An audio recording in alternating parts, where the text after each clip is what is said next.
Well, good evening, everyone. This is your BBGamer again, and this I'm here with my brother, or twin brother Brian, Ventus of the Wind. Yes. And welcome to another little episode of the Right Gamer Opinion.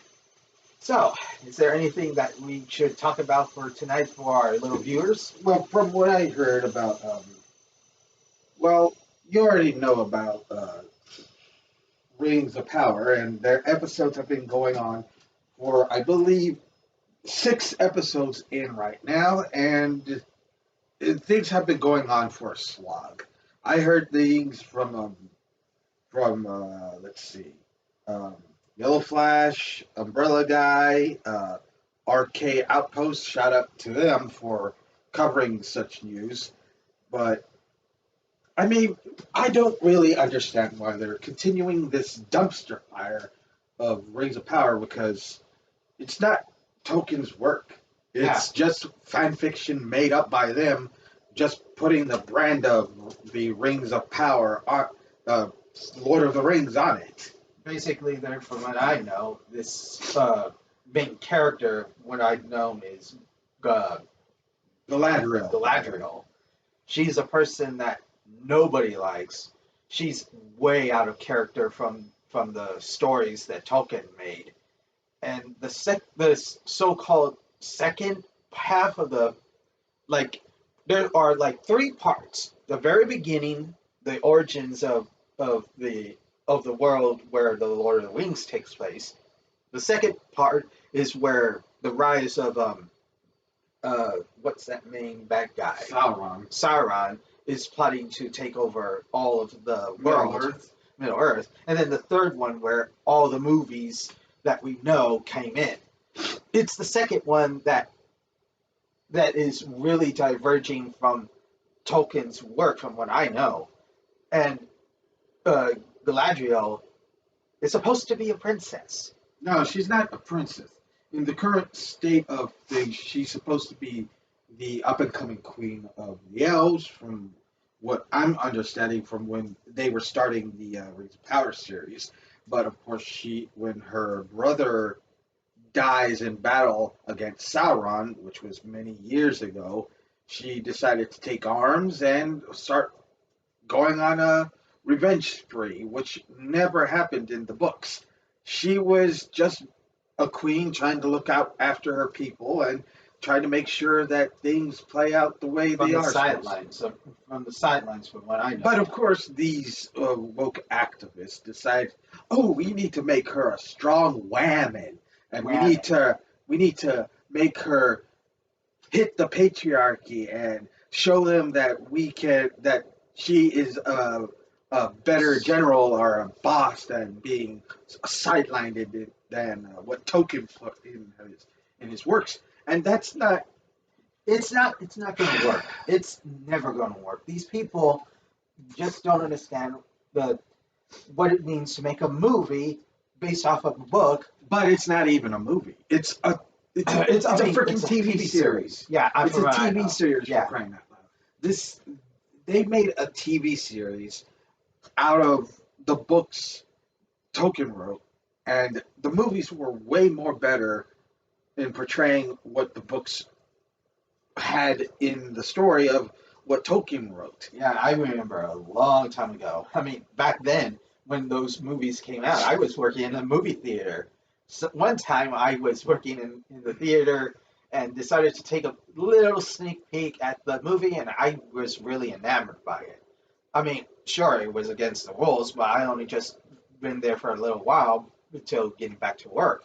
But that's just a side thing. But the movies back then were a lot more better. They depicted the characters correctly, and it was a lot more action packed than what the TV series are depicting now. It was all from the research that the guys who made the movies of the Lord of the Rings series and the Hobbit series too. They did the research based on what Tolkien wrote, and they used it as a template to make sure that everything is in order. Not everything was in the movies. They just had to get like all of the bits and pieces and make sure that they play out what was written in the books. and it came out well in the movies. But for the Rings of Power, they never used any of that. They just came up with whatever comes out of their ass. Yeah, they did, and basically it's Major flop. yeah, it's a major flop. I mean, Nobody would be able to stand it after episode 1. even when these blue check marks are still shilling for like, I mean, they're still saying that it's a hit. It's going to be great. This has changed my life. It doesn't change anybody's life. Why would anybody think something like that happening? I mean, Rings of Power is a piece of garbage that should be flushed down the toilet and left there. Yeah, unfortunately, this is just only our opinion, but it's only just a small little dislike amongst the many people out there that occasionally might have say praised the thing, but we state our own opinions on what we saw about the Rings of TV. Power Yeah. series, but I mean, in any way, shape, or form, the series has been going downhill from when it first started, and people just don't like the series. Even those people who reported that it was making waves and all this other stuff, they're going like, okay, this thing isn't running very well. We should probably keep our distance from it now, because from what I heard, like some of these outlets are already saying that it's bland, it's boring, and it's dull as hell. Yeah, I agree with them. I mean, honestly, I wouldn't want to watch the Rings of Power the way it is right now. I haven't watched the Rings of Power Same either, here. because I mean, just listening to what the YouTubers. YouTubers have been saying based on what they found out, it is a dumpster fire. It's not something that anybody should be watching, and I advise anybody else who's Interested in watching it? this, actually who's watching this video, not to watch it at all. Just leave it alone and let it die, because It's this gonna will, it's gonna eventually get canceled on its own. yeah, I mean, let it get canceled on its own and show that Amazon that they invested in something that they shouldn't have been messing with, and It's going to cost them a lot of money after they dumped a lot in anyway. Yeah. So I mean, after all of that, I mean, that's all I have to say for that today. So, well, that aside, we got another thing that we're going to add before the review, and that would be a certain box opening of one of the Yu-Gi-Oh cards or decks that came out recently. So, well, usually I do this on my own channel, but my brother is a fan of the Crystal Beast, so I want everybody to at least see that this structure deck has just came out. The Crystal Beast Overdrive, actually Legend of the Crystal Beast, that came out today, and you guys can find it at any place where they sell cards. So I'm gonna go ahead and open this for you guys.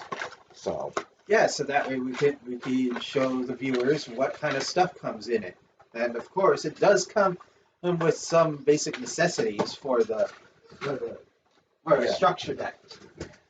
Yeah, basically you get 2 items: the deck itself and a mat. Well, let me go ahead and show the mat, because I haven't seen the mat myself, but it looks pretty nice, honestly. pretty good. See, there you go. The Crystal Beast, the Return of the Crystal Beast mat, and on the other side it shows you detailed works on the cards themselves and any additional cards that would be good for it. So now on to the main thing. Yes, I can't wait to see what kind of cards come in with that structure deck. Yeah, just give me a couple of seconds to get this. Okay, there we go. It takes a while to get the thing open, right? Yeah, I mean, this kind of stuff hard to get off, and there we go. Now, in the structure deck, you got Rainbow Dragon, the original one. And then the next one you get is the Crystal Beast Rainbow Dragon itself. And then the spell card, Rainbow Bridge of the Heart.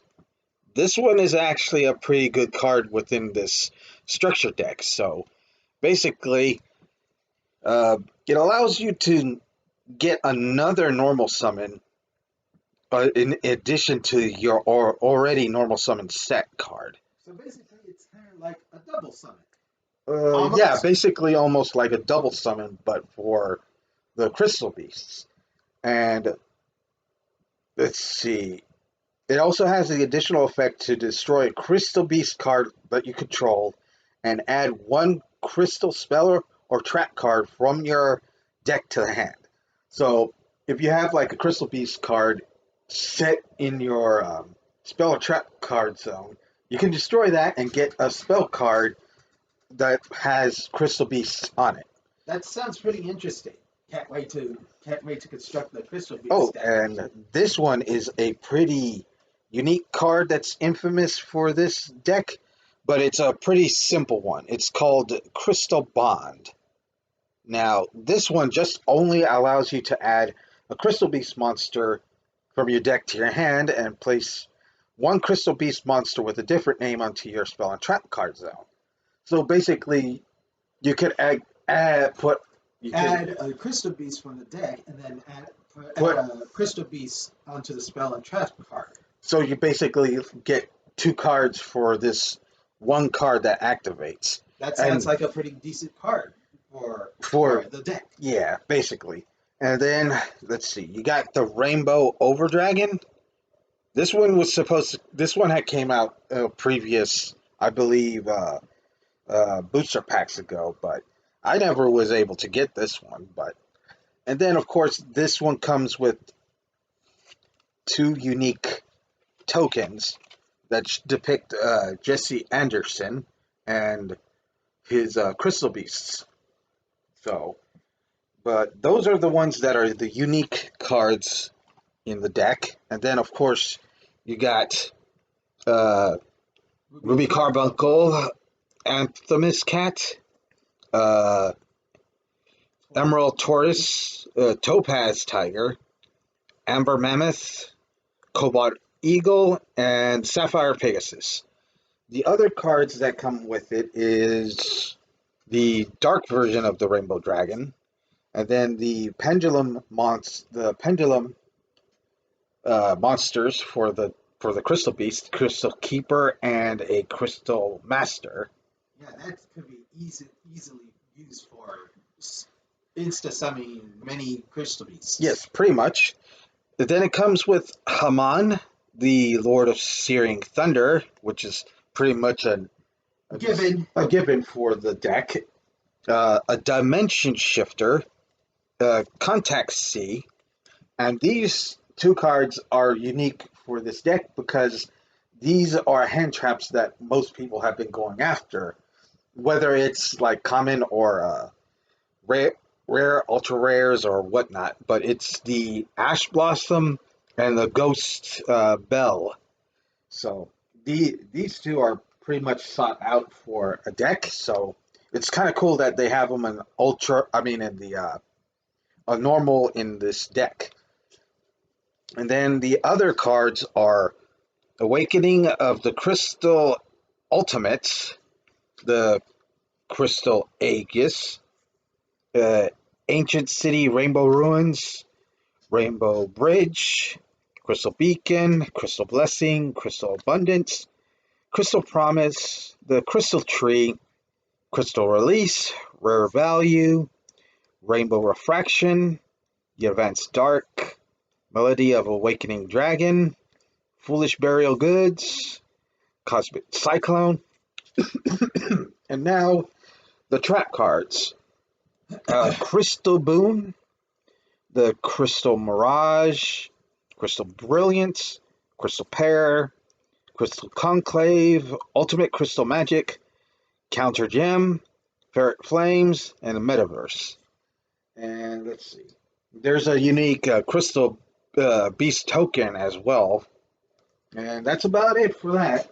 But I must say, the crystal beasts in this structure deck are pretty interesting, and with the cards that come with it, it's quite unique that to have at least not just one but two of them just in case to build a deck out of this. So basically, if you guys are looking for a deck to build off of, then you want to at least try to get two or more of these cards in order to build a Crystal Beast deck. Well, that was pretty interesting for that structure deck, and not to mention about the Yu-Gi-Oh thing. But now let's get into the real meat of this episode and could get started with a review of none other than Splatoon 3 that came out. I think it came out sometime around. It came out around September or August. I can't It remember. was sometime in the beginning of September, from what I heard. Pretty much, I believe. But in any case, Splatoon 3 is like the sequel. To Splatoon 2 and the original Splatoon. Pretty much. And as you can see right here, we have our three hosts, which is Fry, Big Man, and Shiver. These are known as the Deep Cut, and they host their own unique style of flair and televised announcements for splat zones, and including Risco, and not to mention the very famous Splatfest that are usually happens sometimes every weekends. Pretty much. Now, I've been playing this for quite some time, so I've been getting used to the gameplay and all this other stuff. But as you can see, the entire place here is humongous compared to like the Splatoon 2. So you're free to move around all over the place and to look at every nook and cranny of this place. And as I said before, this place is huge. There's a lot to look around, interact with, and see. So basically, you got quite a lot of stuff to see around in this. Very hefty content with this one. The place you are in is a place called Splatville. That's what I know. Yes. But there's also a little story behind all of this. I mean, basically, you get the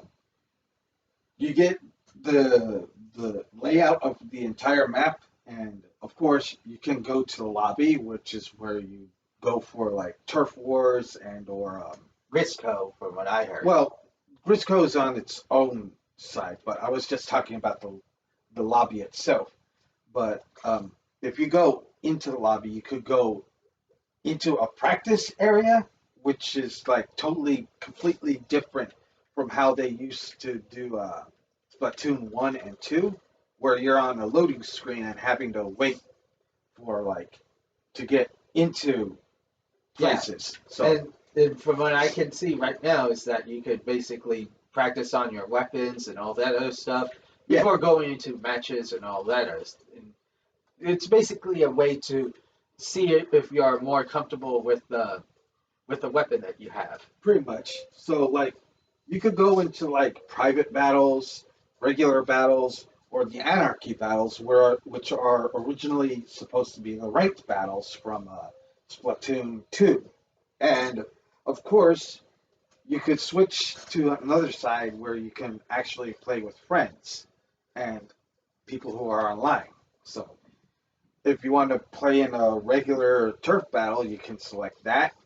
Private battles are you could do whatever you want. You could play with people who you want to join in, or you could play with friends in a private battle. That's what most people would be doing. And not to mention with all this stuff that you can do here, but you can also not only just compete, but also in a way look fresh as well. Pretty much. It's all about style and getting all the turf inked. Now, in the story, you go to you go through story mode, which is called the hold on, I went through the wrong place. Uh, Alterna, yes. But in the beginning, you go into a place where you meet with Captain Cuttlefish again, and you have to go go through the beginning area, and then you end up in Alterna here. And in this place, you have to go through certain areas on the map in order to find Captain Cuttlefish who got kidnapped, and you need to go and save him. Basically, that's all I want to say, but it's almost just like how Splatoon 2, 1 and 2, but with a little twist behind it, which we're not going to spoil yeah, because pretty much. we don't want to ruin the whole story for you guys. But to be just to clarify on a couple of things, you'll probably learn a little bit more about what happened to the human race with this. With this game, basically. So, aside from that, now let's go back to Splatsville and go on to show you the last mode, which is Salmon Run over at Grisco. Now, Yeah. Salmon Run was added in the second game, and oh well, the every hour that passes, you get the Different maps and game changes for the game. yeah, It happens every hour, so that it kind of like rotates. That's another good thing about the Splatoon series games. It's not the same map over and over and over again. It constantly changes every hour or so.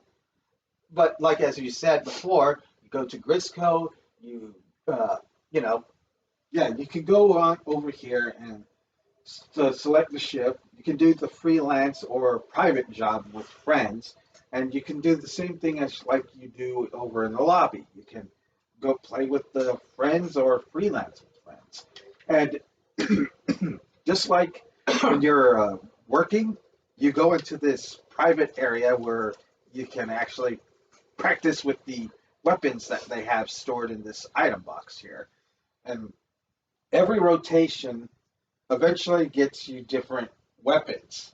And so you guys have to learn how to use these weapons during the salmon runs.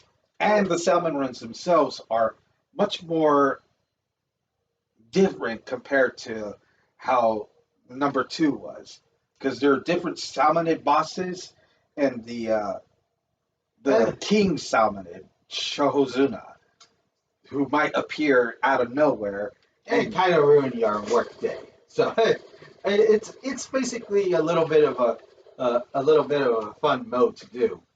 now, aside from that, you have the things, uh, the stores that are here, and instead of using money to buy weapons, you use these Sheldon tickets in order to purchase them.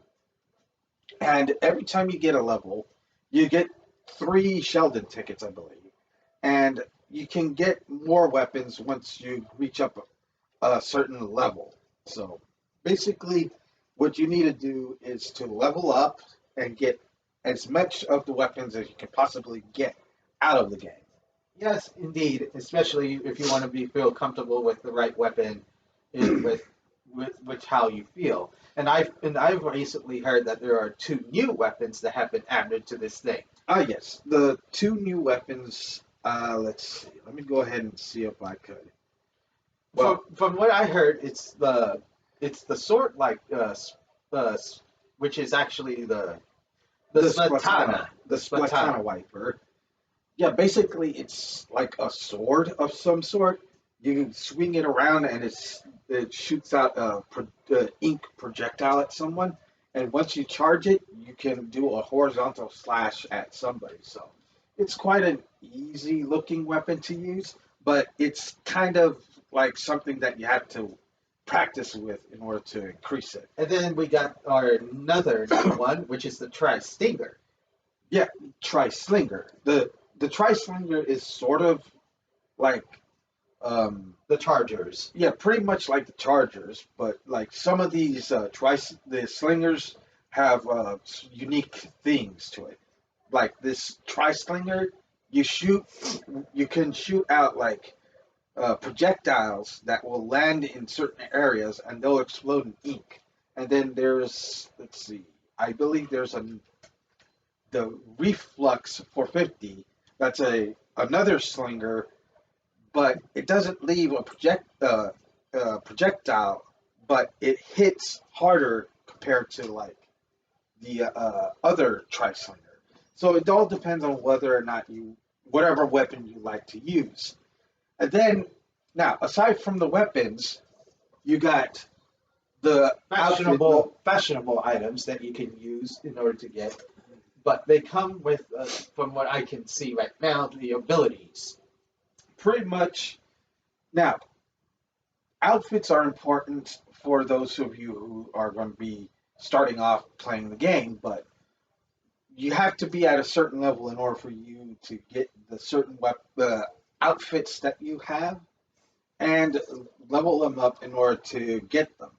Like, I'm already at a high level to buy more of these outfits.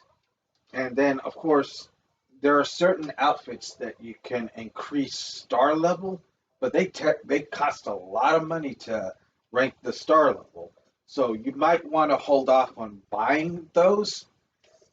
And of course, you want to be able to buy the shirts, the hats, or the shoes that they have out for sale. And look for specific ones that have the abilities that suit your play style and able to Take out into the field and do some.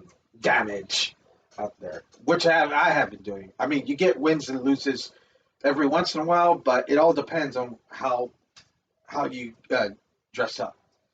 And now, a general store had been added, and these general stores are for like decorations and all this other stuff for your lockers that are inside of the lobby.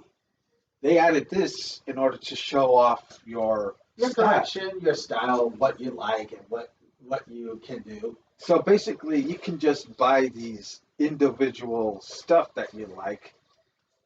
I mean, and you can't say no to that face of hers right there.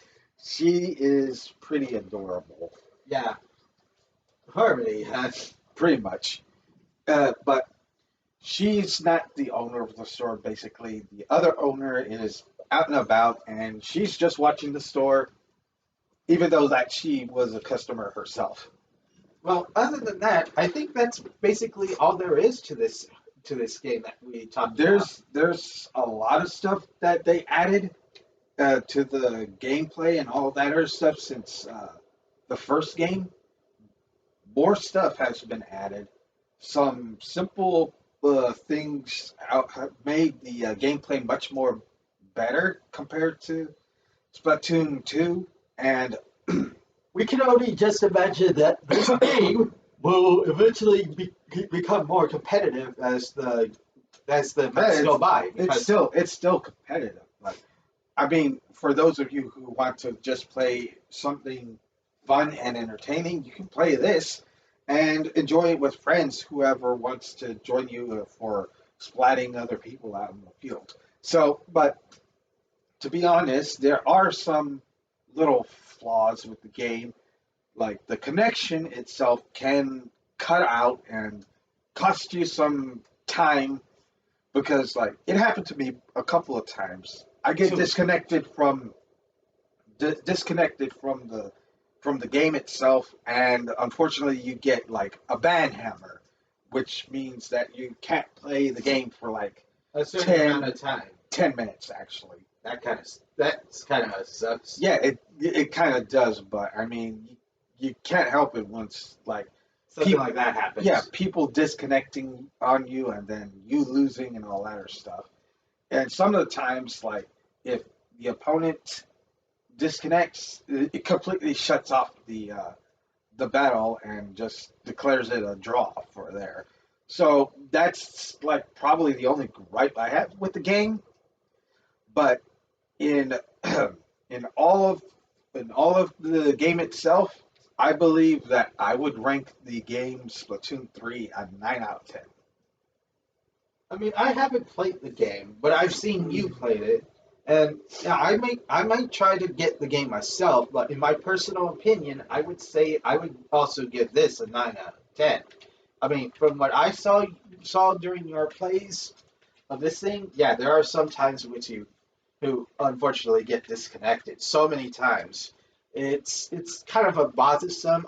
Do hope they get it like some sort of fix to it, but other than that, there is nothing else other than that the entirety of the game is good, and not to mention the Inklings look adorable and cute.